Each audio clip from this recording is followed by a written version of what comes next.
Shalom Ouvracha. Donc on est content de se retrouver. Hein. Mon cher Yankele. Oui. Alors, tu m'as posé une question Importante. importante. Vas-y, dis-moi. Alors, je voulais savoir pourquoi Sarah elle a eu la chance de pouvoir avoir comme mari Abraham, notre premier patriarche, d'avoir un fils qui s'appelle Yitzhak, le deuxième patriarche, et d'être la grand-mère de Yaakov, le troisième patriarche. C'est quoi le srout qu'elle avait réellement?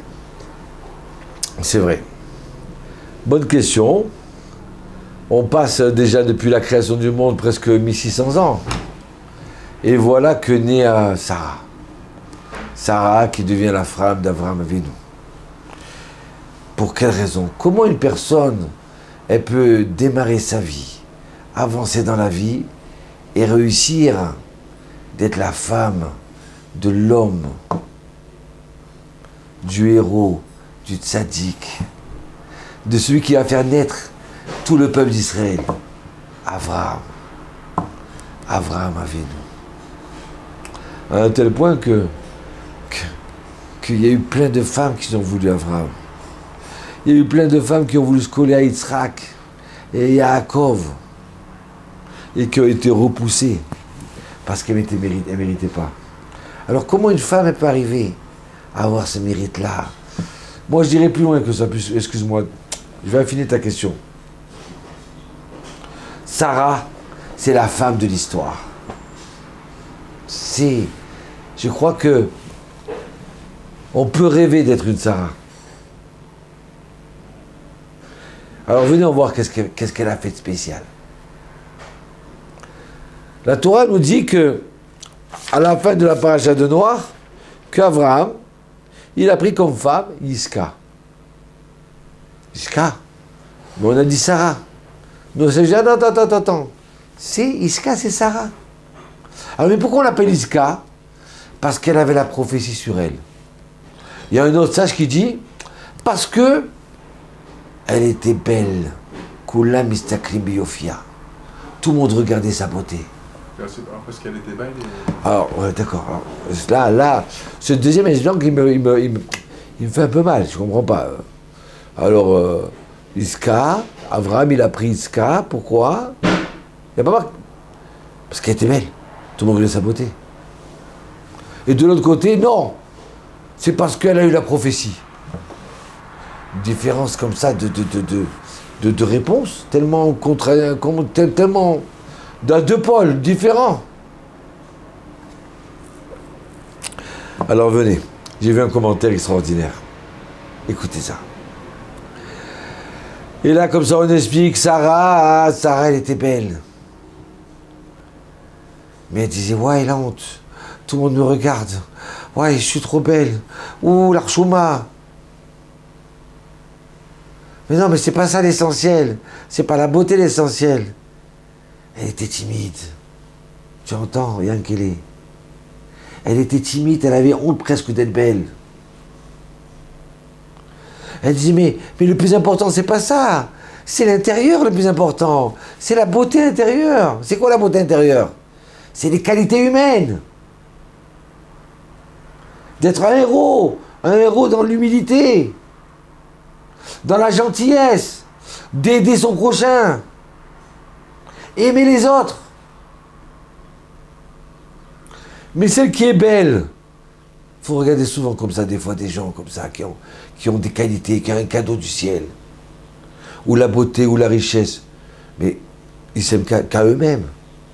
Ça devient des égoïstes, ça devient des orgueilleux, ça devient des coléreux.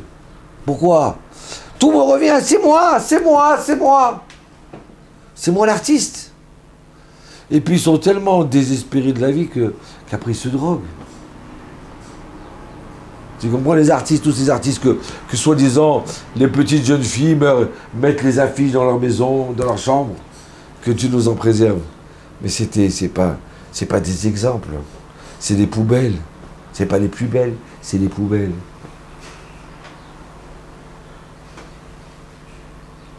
Alors oui, elle est belle, mais c'est une sorcière. Vous voyez pas des fois des gens comme ça, qui sont irascibles? C'est la petite fille du roi. c'est la petite fille la plus belle. Mais c'est des gens, on n'a pas envie de s'approcher d'elle. Tu voudrais qu'elle se taise et tu les cadres comme ça, qu'ils ne bougent pas. Ah oui, c'est beau de voir. Mais dès qu'elles ouvrent la bouche, dès qu'elles s'expriment, qu'elles réagissent, ça devient sale. Donc alors Sarah, elle disait, non mais Chouma, les gens ils me regardent, la honte, mais c'est l'intérieur, c'est l'intérieur. Donc elle s'est travaillée à l'intérieur. Il y en a qui sont belles, ou qui sont riches, ou qui ont un autre cadeau, mais ça devient leur échec.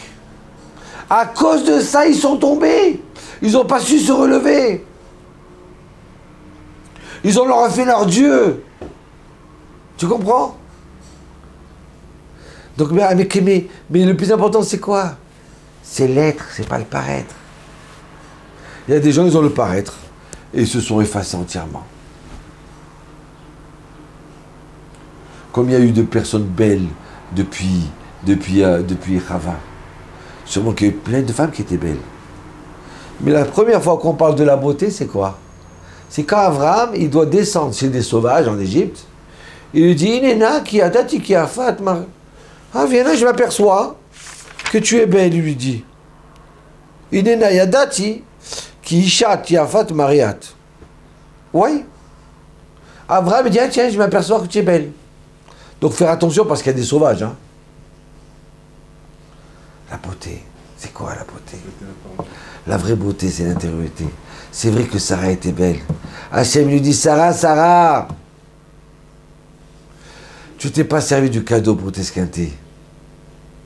Tu t'es pas servi de ce cadeau de la beauté pour devenir une poubelle dans la rue et de tourner avec n'importe qui. Au contraire, tu t'es caché et tu as développé ton intériorité. Tu as gardé la beauté pour ton mari. Ben moi, je vais te faire un cadeau. Tu sais quoi? Je vais te donner une lumière. Une lumière intérieure qui s'appelle la prophétie. Tu entends, Sarah?